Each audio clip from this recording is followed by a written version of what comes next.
Включайся, пришлю тебе.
It's quite eventful. Well, this year was quite eventful to say the least. It was quite eventful to say the least. Well, this year was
Hello, hey everyone. My name is Kir. I'm a head of BD at BR Group, and here today we're gonna have another AMA session, and we're gonna speak about crypto regulation in 2023. Well, today my guest is Vlad Kardapoltsev, CEO of PointPay. Vlad, please welcome. Please tell our listeners about yourself and about PointPay as well. hello, Kia. I'm very glad to be here. So first of all, I'm the CEO of PointPay. It's a crypto exchange. We were number 22, nearing 20, around the world. So we're getting there, developing very, very fast. We started out in 2018. But yeah, we are getting there, and you will probably hear more about us very, very soon. But about me, I was pretty much, I've never had a job outside of this industry. Straight out of uni, I went to and worked for a crypto development fund. And then after a couple of startups, I started heading the PointPay exchange. So yeah, and I think today we're going to be talking about the crypto regulation worldwide. I have witnessed pretty much every single regulation that has ever happened, because I used to work in business development, and there was quite a lot of legal aspects to it. And I've seen the industry from having no regulation at all to what is happening now, which is, I think, a welcome change. Yeah, thanks a lot. Thanks for sharing about your background.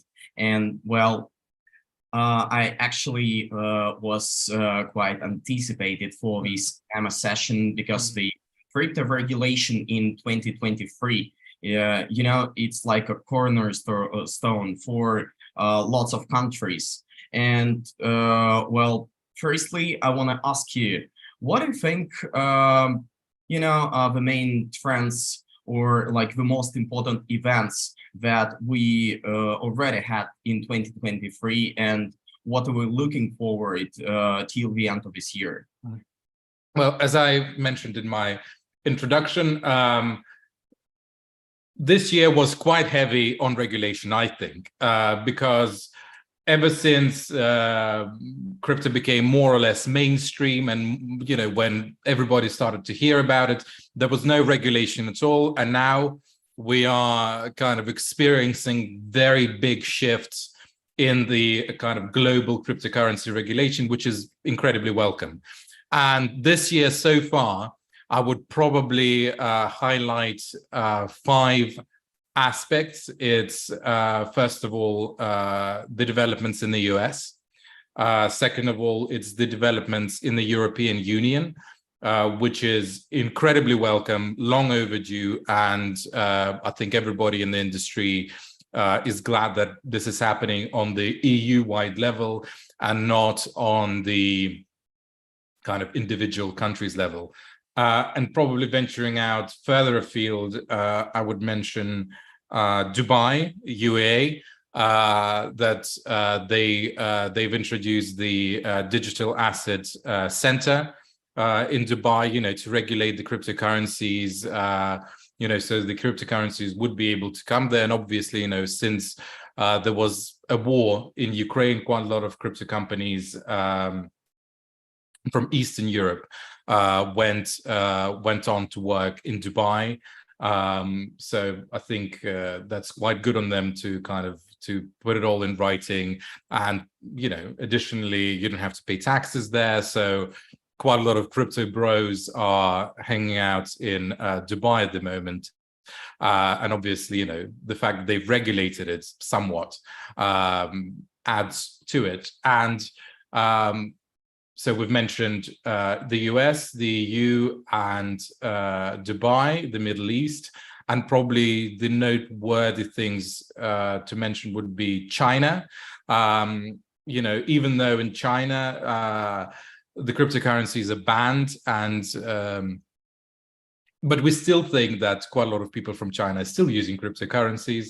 But nonetheless, Hong Kong, so that's the territory inside of China. So it's part of China, but it's kind of outside of China. It's autonomous, and they kind of acknowledge the crypto regulations. Quite a lot of crypto companies were already established there because of the tax incentives, and because they've beforehand they've recognized that cryptocurrencies are financial assets on par with the normal currencies, which meant that people could operate. But now they're regulating the exchanges, they're regulating the wallets, which is a welcome change as well. So we will see, I think, quite a lot of even though there are quite a lot of companies already registered in China because of that, in Hong Kong, I think we will see more companies being registered there.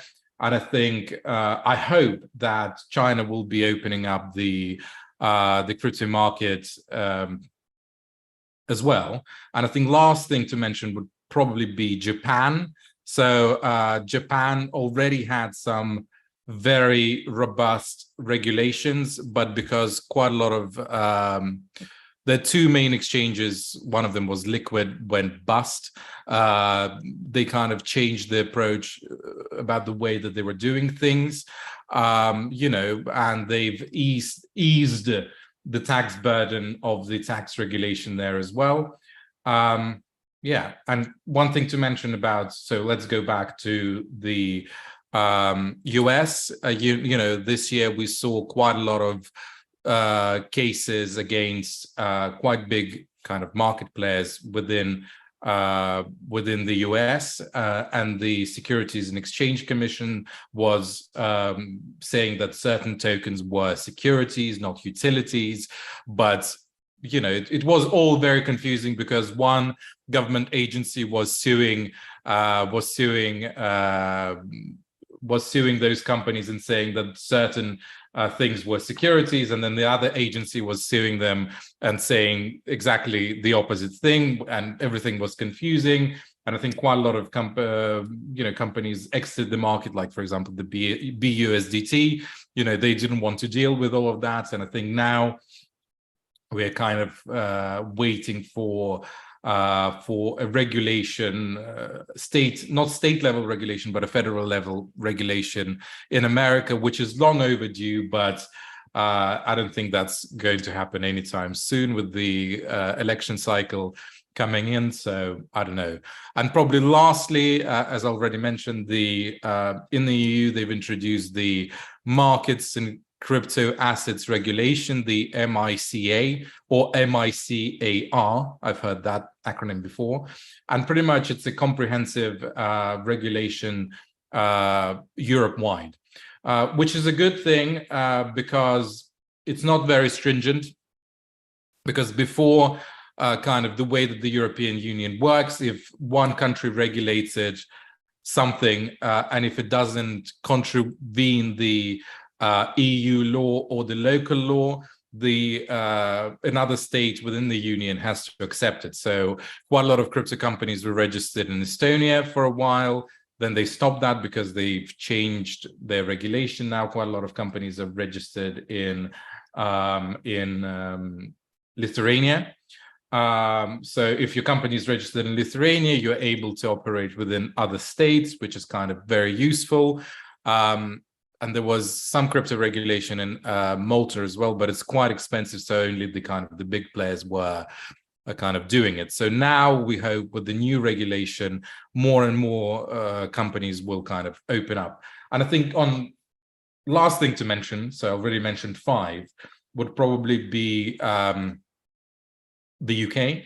So in the UK, they already had the regulation with the it's kind of not very stringently regulated. It's mostly regulated like in the US with regards to what classifies as a security or what classifies as a utility. And there are quite a lot of rules about the ways that you have to keep the user data and kind of the transaction amount and stuff like that. But most crypto exchanges were compliant with that. But this year, the government of Rishi Sunak was pushing really hard on establishing a digital pound, and they've introduced the Bank of England is now creating a task force. They were trying to hire they call them a crypto tsar.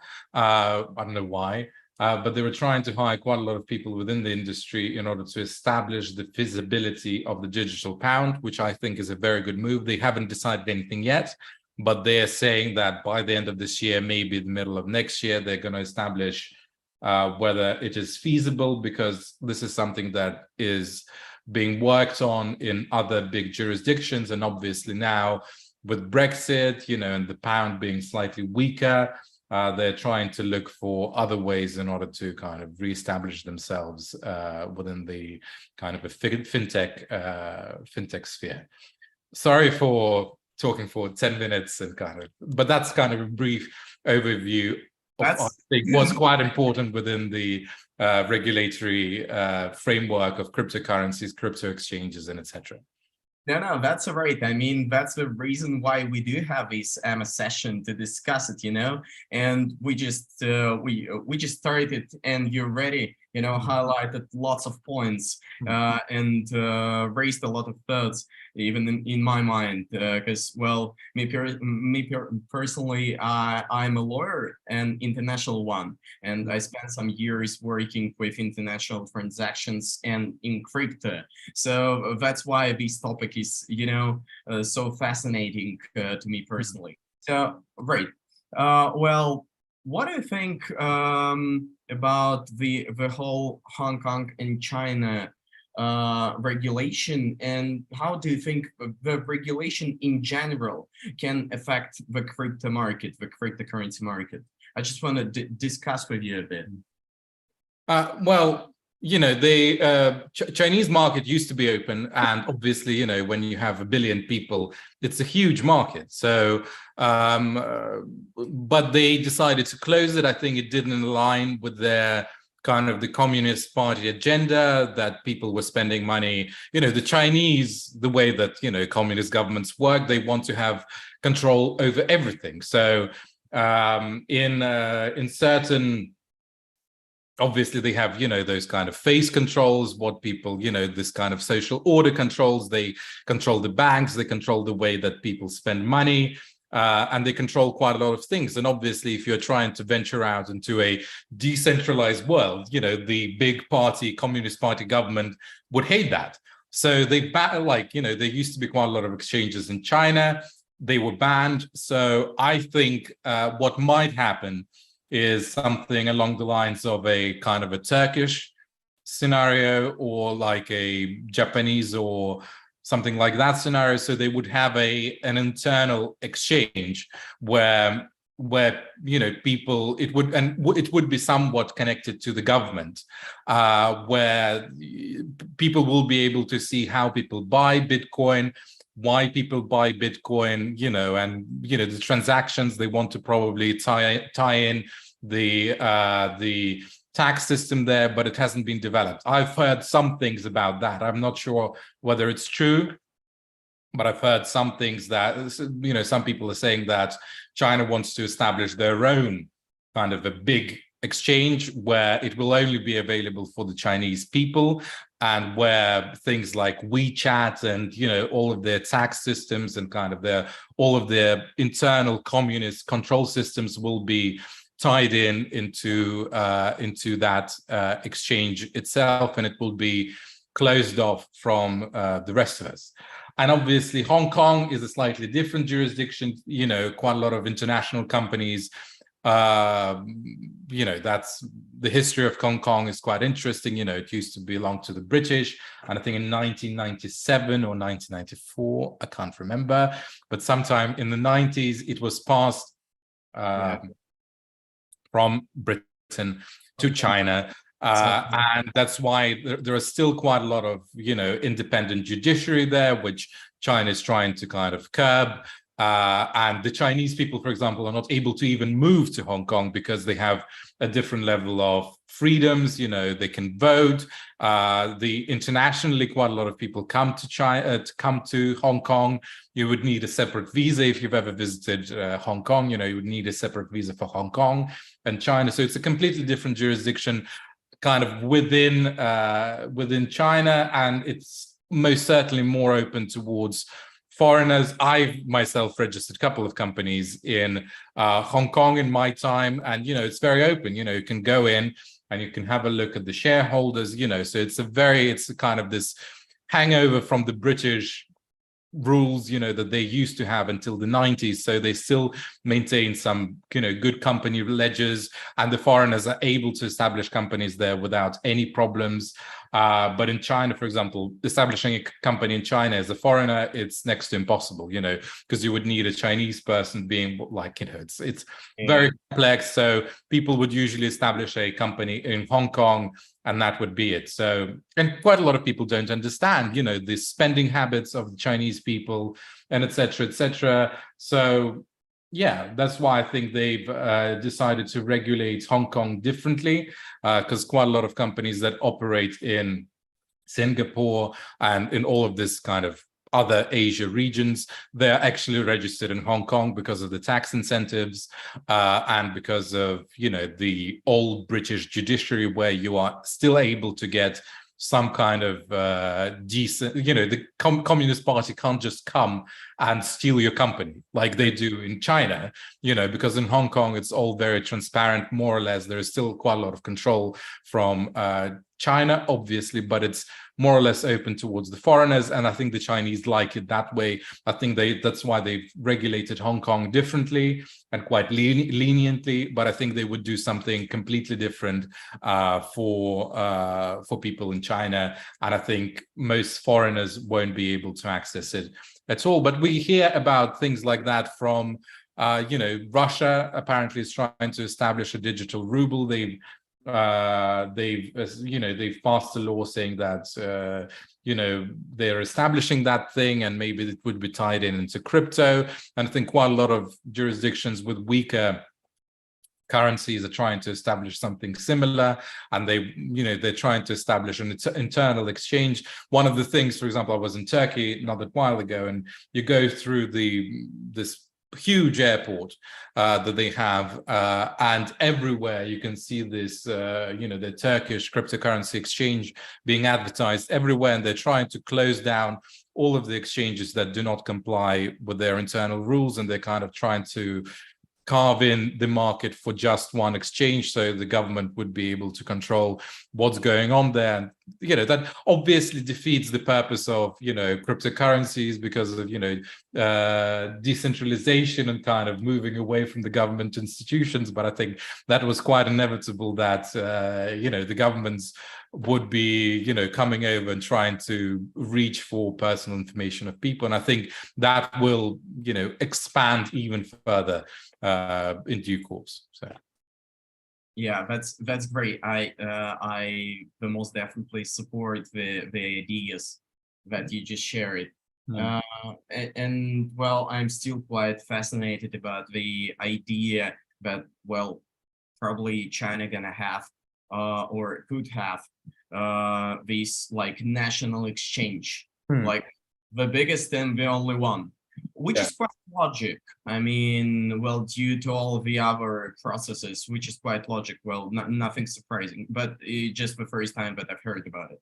So, and what do you think? Those are rumors. I've literally, those are rumors from people who I know. I don't think it's been in the public, but those are rumors that I've heard from other people. Maybe it's a complete fabrication, but I think it's quite a logical step for them to take in the future. But do you understand that these rumors are being live streaming to YouTube right now? So we you heard it from me first. had some risks like, oh yeah, just rumors, nothing. And like tomorrow, Chinese use like from PointPay, they're establishing it, and maybe I'm gonna be, in Financial Times tomorrow. yeah, just because of us, all right. Sounds quite nice, just our 15 minutes of fame. So yeah, like any Warhol style. Yeah, and what do you think about the whole regulation thing? Well, crypto been with us since the regulation been with us since like 2016, 17. So like some countries are still struggling because well, when I've been in international lawyers in some countries, they did have the same laws and the same rules in 2016 that they do have right now at the moment. So they well, just nothing changed. They've because they've had already very established rules for the financial institutions. Yeah, right. They've equated tokens to their kind of as a security or something like that, which meant that they didn't have to create anything new. So they just defined what it is and applied the old rules that existed beforehand, which is quite a logical thing to do because you don't really want to establish new sets of rules when you have like, for example, in the UK, the FCA, Financial Conduct Authority, is like, I worked in investment banking back in the day, they have so many rules, and you have to pass so many qualifications in order to do even anything in there, So I think the logical step for them was to just say, okay, this is part of it now. And, those rules that we've already developed, for hundreds and hundreds of years, for, through trial and error, through bust and boom, through, some scandals, we're just going to apply those rules that already exist in the market. We already have the professionals who know how to apply those rules. That's what's happened in, with Sam Bankman-Fried, because there are some very clear rules that he did not abide by, but those rules existed that you cannot use, funds from that, that are deposited in your account, and you can't trade with them without acknowledging it to other people. You can't use up, like, that's been, documented. And for the last, like, if you study financial regulation for the last 100 years, that was all done through trial and error. The separation of banks, the retail banks from the investment banks, and Glass-Steagall Act, and, all of those things that happen in America and happen in the UK and happen in Europe, they happen for a reason. And the regulation then was introduced as a reaction to those events, and kind of the markets regulate themselves quite well. And I think they thought, okay, we have this market, and we're just going to apply those rules because, it's been tried and tested. Maybe the market is not there, but let's apply the old rules that we already know that they work, to this ever-emerging landscape. Yeah, well, let's, you just mentioned America, and I do have some questions here. So, there is constant activity in about cryptocurrencies in the US. So what is the overall situation over? So what are they heading to, or like heading towards? And what do they have now? Which approaches do they use? So please share your opinion about it. So okay? First of all, it's not that bad. That's a good thing to understand. Okay. Second, okay, kids, just remember that's not bad. Yeah, well, it's it's there, So, for example, what happened with Sam Bankman-Fried, that was clearly for our listeners. Yeah, it is FTX Sam Bankman-Fried. FTX scandal that Exactly. uses funds in order, there were loads of dubious transactions, and by those rules were written, decades ago, that you cannot use users' deposited funds, and the FTX was regulated in the US. And that meant that, those rules clearly applied to them.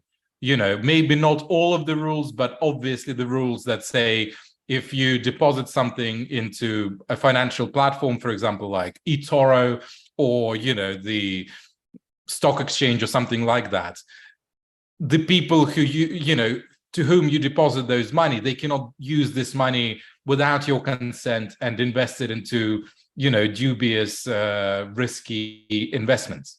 That has been established very long time ago. And the fact that, like any person with any, I knew that when I was in my last year of economics degree, either he was very stupid, which could be the case, but people were saying that he was probably the smartest person on earth. Maybe there is a borderline there, but he did something very, very stupid and very, very wrong, and that was written down in the federal level laws. So what's important to understand about America, I think, is the fact, the way that regulation is structured in America. So you have federal laws, the laws that are passed by the Senate and the House of Representatives. So those laws cover everything in America. So, and then they have state level laws. So there are 52 states in America, Correct me if I'm wrong. There might be more, not sure, but 50 something states in America, and each state can regulate. They can create their own laws as long as they do not contravene the federal laws or the Constitution. So they could literally create any single law that they want, as long as it doesn't go against the federal law or as long as it doesn't go against the Constitution. Very simple. So when this kind of new crypto, and there are some laws which are federal laws which kind of cover the financial institutions and blah, blah, blah, blah, blah. So what you have in America at the moment, you have some states that regulate cryptocurrencies and some states that don't regulate cryptocurrencies. So, for example, Wyoming it regulates cryptocurrencies, but it's the least regulated cryptocurrency state. So there are some states that don't have any rules at all, and you can literally go there and open up an exchange because it doesn't regulate it. It's not against the law, and you can do whatever you want as long as it doesn't go against the law. So, for example, if you want to go to Wyoming, you have to register for the money transmitter license, for example, that we have in PointPay, and then you have to register for some other things, and that means that you are able to provide the services within that state. But then you have states like New York, which has literally a pack this big of regulations, what cryptocurrencies can and cannot do, blah, blah, blah, blah, blah. And it's like, it would take, it would take years for somebody to get a license to operate in New York, for example. So that's the difficulty. So, for example, in Europe, they have a caveat for that law. They say if something is legal in one state and it doesn't go against the rule in another state, so for example, something is legal in Lithuania and it's not illegal in, for example, Malta, if you are within the European Union, you can operate in Malta. So I can register a company in Lithuania, get a license to operate as an exchange in Lithuania, and I could go to France and operate there. But in the US, it's different. So you have to get everything in every single state, which is incredible. Like, it goes like, for example, if you have ever tried to hire somebody out of state, so for example, if you have a company registered in Wyoming and you want to hire somebody who lives and pays taxes in California, you can't. You just can't. You have to establish a company in California, and only then you can hire that person because they have different taxes, they have different laws with regards to workers' rights, holiday pay, maternity leave, and etc., etc. So it's that segmented. We think that America is just this one country. It's not.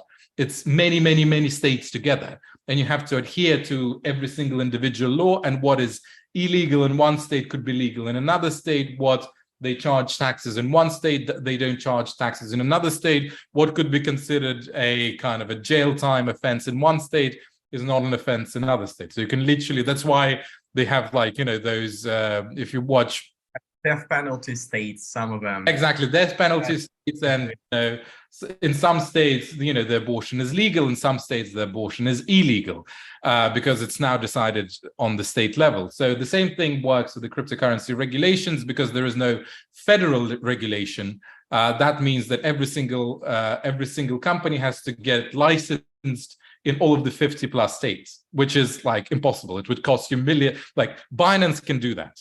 Coinbase can do that. If you are a small company, that's impossible. Even we, with quite healthy budgets for legal work, we like, and law is expensive. Our famous. Yeah. But well, I just got the idea that it could be, like a fun game, go to all the states, collect all the licenses, like just do it.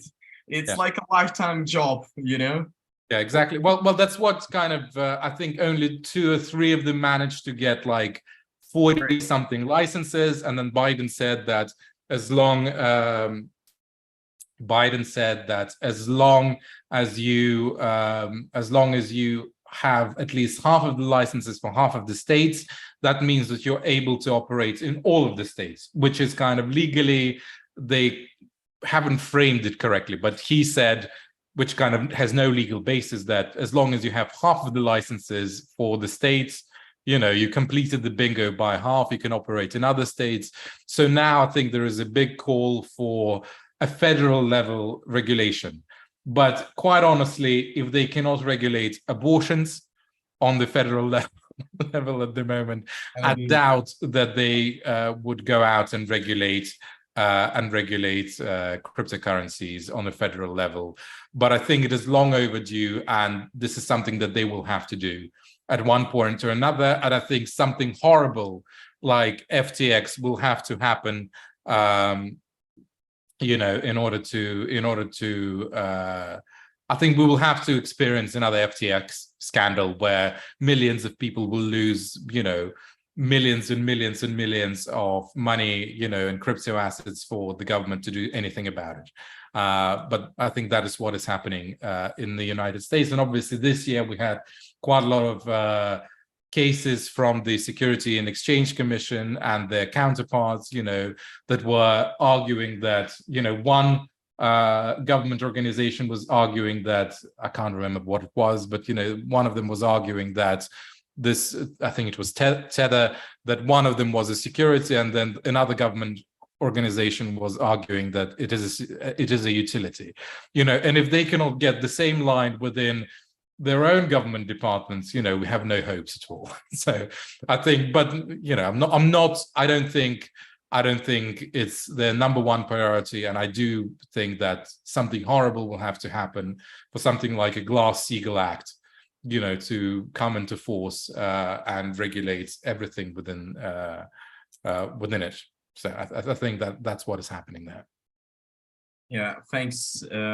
Well, I'm still thinking that we could probably, shift the world's order with this MS session if somebody, gonna do this YouTube shorts with your words, like, yeah, like about China, about Hong Kong, about like, well, maybe all is one country, but it's not. And like, if you take it out from the context, yeah, we can shift some, we can do some moves over here, and shift some ideas.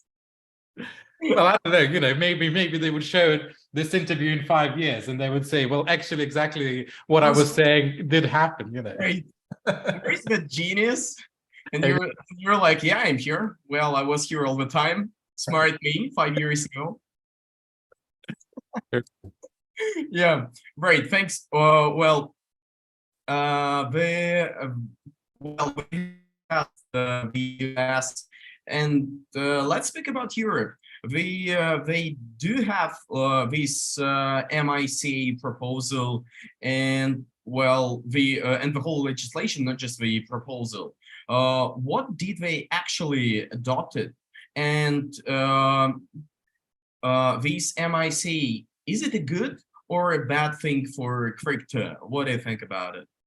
I think any kind of clarity is a good thing, because I think there is nothing worse as, because if they set the rules, even if the rules are this thick, like they have in New York, if there are rules, you know how to work within those rules. But if there aren't any rules, that means that you have to kind of invent things and kind of interpret things in your own way, and obviously that leads into things that happen to the FTX, because you can bend the rules in one way and you can bend the rules in another way. I think regulation is good, over-regulation is bad probably, but I think at the moment where we have no regulation at all, and we have very stringent regulation, I would probably meet them somewhere in the middle. But I think, the regulation in Europe is not that stringent. It's a framework. And, it constitutes a unified regulatory sector, so, once you obtain a license in the EU, you will be able to operate within all of the European states. Because I think the problem was that, all of the big players like Germany, France, Italy, well, formerly the UK, but nonetheless, they have their own very stringent financial rules, regulations. But then it only takes for some small country like Lithuania to come in, establish a license, and that's it. That means that you are able to operate within all of the states, within 27 states of the European Union, which is kind of weird. That if you, for example, if you are like Germany or France, when you have your own stock exchanges and you have hundreds of pages of regulations on how you have to regulate the financial markets, and then some company can open literally for like $10,000, can go and open a company in Lithuania and operate within all of your states. That's kind of weird. And then another problem was that regulations differed from one state to another. So you would have, most companies were registered in Lithuania or Estonia, and their regulation is kind of similar. It used to be quite lenient in Estonia, but then they changed the rules about the company presence and about the way that you have to keep the data, because beforehand it was literally like a piece of paper from the police saying that you're able to do that. So, but now it's quite well regulated. And then you have places like Malta, where you have to have very large deposits, you have to have an office, you have to have employees, you have to have an AML officer, blah, blah, blah, blah, blah. So as a crypto company, it's like a free market. You come in and you have a company that requires like €1 million deposit. You have a company that requires an office and some employees there, or you have a company which requires nothing at all, like in Lithuania. Where you just have to pay the taxes and kind of maintain some paperwork once in a while. So obviously everybody opened their companies in Estonia first, and then when they kind of tightened up the rules, they started shifting their companies to Lithuania. So obviously that wasn't a sustainable way of doing things in the EU. So they decided to regulate it on the state level, which is a good thing. And they've put in some very clear rules about the way that you have to record the personal data, which is incredibly important. You have to record the addresses, you have to record the transactions, and the European Bank and the Europol, if there is some kind of question or some kind of money laundering, people will be able to come in and kind of to access all of this data. There is a threshold on, like they do for most of the banks. So for example, if you want to deposit, I don't know, €100, you don't have to pass anything at all. But if you, I think, want to deposit more than 1,000, or maybe it's slightly more, then the bank has to record, where you got first they have to get your passport, they have to get your address. And if the transaction is more than €10,000, that means that you have to report it to the relevant state authorities. So that's a similar thing that they have in the US. For example, if like any bank in the world, so if you have a US, if you have a dollar account in any, for example, European bank, and if you want to make a transaction of more than $10,000, the bank has to report it to America. So they've introduced the same rules within this framework. So it's pretty much reporting. It's about keeping the data, and it's about anti-money laundering. So you have to keep the data. You have to keep the logs of what person did. You have to keep their passports. You have to have stringent systems where you keep, the passport details and the personal details. And the last thing I forgot, it's about. I think that's pretty much where it is, and pretty much kind of established a level playing field of saying that, if a government agency will come over, we want to request that information. So that would be kind of all relevant, but it's not active yet. They've established this framework, but it's not, they haven't enacted it in full yet. So we're still, going to be seeing some developments, and maybe there are going to be some additions to those rules. All right. So if I got you right, that your position here is that the regulation is good, right? And the EU regulation is good due to the multiple factors that we have here. Well, I do have the same ideas because if you do not have any regulation, the legit business cannot be legit. Okay. And I do have one client. He's from Hungary, if I'm not mistaken, and he was he's like in his 60s, and he's like a proper citizen, and he wants to pay his taxes. Hmm. And he told me the story that he wanted to open an account to register a company, and it was not possible to do. So eventually he said, well, I tried, I really tried. I tried indeed for like half a year or like almost a year. And eventually, he just doing this thing in crypto.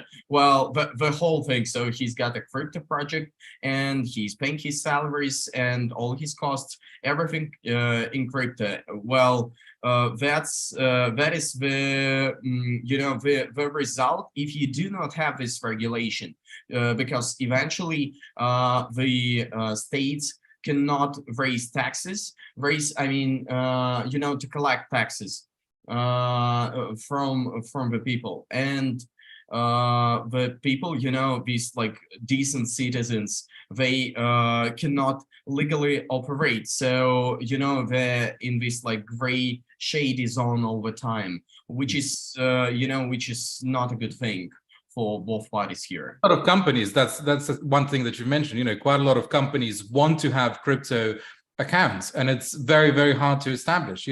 Binance are doing crypto accounts and a couple of other major exchanges, but passing their KYC, passing their KYB is incredibly, incredibly hard.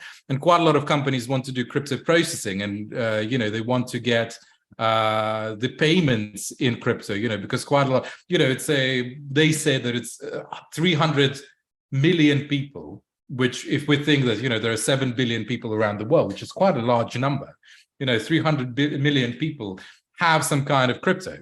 So tapping into that market is probably the next thing that the companies will be doing very, very soon. And one of the it's not an industrial espionage or anything like that, but what I like to do is to monitor the job market, what big companies are hiring for. So, obviously, like 3 or 4 years ago, big four companies like the EY, PwC, KPMG and blah, blah, blah, they started hiring crypto consultants. I don't know whether they're any good or anything like that. But about a year ago, Visa and MasterCard started hiring quite a lot of people from the industry. And I just find it very interesting because they don't announce it, but and nobody's talking about it. But if you go to their websites, they're saying like, oh, blockchain developer, I don't know, tokenization person, blah, blah, blah, blah, blah. And why would those people be, why would Visa and MasterCard be hiring those companies? Obviously, they're trying to tap into that market. So I think regulatory wise, they have something going for it. And also one thing to mention would be probably the debit cards. The debit cards in Europe are now fully operational, and they kind of managed to put it within the EU regulation. I think it's kind of very dubious in other jurisdictions like America and outside of the European Union. But I think everybody, like, I go around my city and everybody is using Revolut or wire cards, and everybody is using them. It's somewhat related to crypto, but I think, those are European banks that are established in Germany or Lithuania again, and they operate within all of the states within European Union because, people can convert crypto, people can trade crypto on their apps. And I think it's a huge market that we're opening up. And I think with clearer regulation in the EU and the US, and I think they would have to start it, because if the EU will regulate it, I think the US will follow, and then all of the countries around the world will probably copy their regulations if they work out, because they don't want to introduce some kind of novel regulation that that would be quite hard to control. And regulation is quite a questionable thing, because they would want to see how it will work in other countries. And if they will see that, okay, this regulation works in the EU, with billions and billions and trillions of, trillion-pound economy, it's a huge continent. And if it works there just fine and people are not losing money and all of the institutions are working perfectly, why can't a country like, I don't know, South Africa or Niger or, Mexico or Brazil introduce similar types of regulation there if it works there, just to copy it? So I think if it will work out in Europe, I think America will most definitely look at Europe and copy something, maybe make it slightly harder, because they do like making things a lot harder for everybody, because the lawyers in America have to make money and the consultants have to make money. It's slightly different in the EU, because in the EU, it's more democratized type of situation. But yeah, I'm sure in America they will make it as difficult as possible, that you will have to have an accountant and a lawyer, in order for you to file taxes. But I think that's where it is heading at the moment. All right. Yeah. Well, Vlad, the thing is that it's already 47 minutes past, and we have around 15 minutes. Okay. So I do have, I do truly enjoy the summer session with you and the whole discussion. And I suppose that we could keep going, for a couple of hours, because we have like 5 or 7 questions. So I'm gonna skip some of them. And well, what do you think? Well, since we discussing the world, as a whole, let's finish with this question. So, which regions do you think actively contribute to cryptocurrency development, or like engage them with them in some way? So we discussed US, the Europe. You mentioned Dubai, you mentioned China. So what else? Well, we only have Japan left. We have some regulation, some good regulation in Singapore, and it's one of the biggest growing markets as well. Quite a lot of Asian companies that wasn't able to fit in within the frameworks in Japan or in Hong Kong. Well, Hong Kong is now becoming more lenient, so they went on to Singapore, but Singapore is they have very stringent regulations, audits, and stuff like that. If you want to be regulated there, first of all, it costs a lot of money. And second of all, you have to open an office, and it's all very difficult, but nonetheless, it is well regulated. But yeah, I think Japan is looking quite favorably at the moment. They're trying to introduce, like most countries, like as I mentioned, Russia, like some countries in Central America, they're trying to introduce the tokenized version of the Japanese yen, so JPYC coin, Japanese coin, I suppose, so that would be, I think, a welcome change as well, with all of the bigger, like, as I mentioned again, in the UK, they're trying to do similar things. There are very good talks about the crypto euro as well. So maybe we will see this kind of resurgence of kind of major crypto. So we already have the dollar, in all of its various forms, USDC, USDT, BUSD, blah, blah, blah, blah, blah. So I think we will see most definitely the pound, the euro, and the fact that Japan has already announced the JPYC is a very good thing. And they've also changed the laws with regards to the way that they regulate the crypto exchanges and the way that they tax them, which I think is a very welcome change as well, because Japan is a very high tax country, so they've reduced the crypto tax gains from 55% to a flat rate of 20%, 55%. It's a very high amount, even for Europe. So because people made quite a lot of profit, well, people also made quite a lot of losses. But in Japan, you can't account for the crypto losses. You can only account for the crypto profits, which I think is very unfair. So they've reduced the taxes from 55% on a proportional scale to a flat rate of 20%, which I think is quite welcome. What else?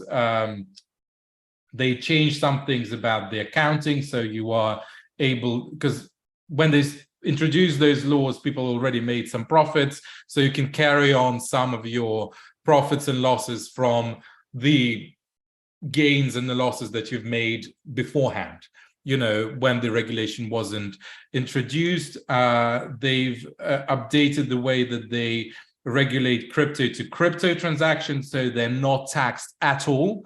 And they said that there is going to be no tax on small cryptocurrency payments. I'm not sure what it is, but I'm presuming it's something like if you want to pay for your coffee with some crypto. So I think Japan is very good because they see that people are engaging in it. They have their own exchange, and they kind of adopt the way that they do it. And they see that, if you have 55% tax, people wouldn't probably declare their crypto gains because it's still quite a decentralized system. But if you reduce the taxes, I think it's called the curve,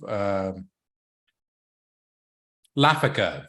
So in economics, there is this concept of Laffer curve, which means that when you increase the taxes, less people are starting to pay taxes, and the tax revenue goes down. So you have to find the perfect spot on that curve where your tax supply meets the tax demand. So probably they've realized that nobody was declaring their capital gains on crypto at 55%. So I think they will have quite a lot more revenue coming in with all of this crypto liberalization, with 20% tax. So maybe people will declare it more. So I think it's a very, very welcome thing. And in Portugal, they're doing a very similar thing as well. Quite a lot of crypto bros moved to Portugal because of the way that they account, because they consider it as being a currency, so it's not taxed at all as well. So I think it's a good thing, overall. All right, Japan. Japan was unexpected, actually. I mean, I've never heard of Japan related to crypto, and well, thanks for sharing your ideas and giving me and our listeners and viewers as well. Let's not forget about them. These profound ideas. Could you share your thoughts on the future of PointPay? What are you looking forward? What are you expecting? So it's, I just want to know more because you just given us so much, and I think it would be unfair not to ask about your company and about your plans in general. So what are you looking for? So we have a major platform update. We've redesigned our exchange. We've redesigned our apps completely this summer. So with this new update, we have, we've had flocks of users, tens of thousands of users coming into our platform, registering on our website, registering in our social media. At the beginning of the summer is not over. We still have a couple of 6 days to go. So we had about 28,000 on our Telegram chats. Now we have 45,000, which is quite a big change if you think about it. And we had tens of thousands of users joining our platform, experiencing the new interfaces we've created for everybody. So that's a good thing. And what was evident, of course, was that we've only started kind of promoting ourselves very actively only at the beginning of the year. We got listed on CoinGecko in January this year, and I think we were 120th in January, number 80 in February, number 50 in the beginning of the summer, and last weekend we've hit number 19. In terms of the user engagement and everything there. So, we're moving very, very quickly among the ranks, and I think you will see us in top 10 very, very, very soon, hopefully. Yeah, I can help you with that. I mean, BR Group can help you with that. If you want to see yourself in top 3, just let me know. You're gonna be there tomorrow or even today, so no worries. Deal. But yeah, so much, yeah, PointPay is growing day by day. Everybody is enjoying our interfaces. We're going to be introducing quite a lot more marketing activities, trading competitions, some referral program changes as well. We're not as active now, but, we're obviously planning for the end of the crypto winter, the beginning of the crypto spring, and hopefully will bloom like a big blue flower out of the rubble, like a phoenix of all of the crypto banks and the crypto companies that managed to fail within the last year. So that's my pitch. Go and join pay.io. Yeah, that's good. All right, thanks Vlad. Thank you. I truly appreciated this AMA session. Well, as a host and as a kind of a speaker at the same time, I do feel that we have this synergy and like chemistry. So we can chit chat about everything. Well, guys, actually we did have like 8 questions, and for this hour, and we were planning to done all of them in like 40 minutes. So in 40 minutes, we only discussed 3. Yeah, I'm terribly sorry. If you get me about regulation for hours. I'm the same, I'm exactly the same. I'm so, chatterbox. So I can chat about these things all day long. Oh, right, regulation. Oh, what about Hong Kong? Oh, yeah, what year was that? Okay, this economic theory. All right, this, how many states do they have in US? I got it. Well, we're exactly the same in this kind of thinking. So, well, I'm really appreciating. And thanks to all the listeners and viewers. And we're going to see you soon next week. And now I'm going to stop the stream. Thanks, guys. Bye. So let's say bye. Bye, everybody. Thank you very much for listening to my drivel. Bye.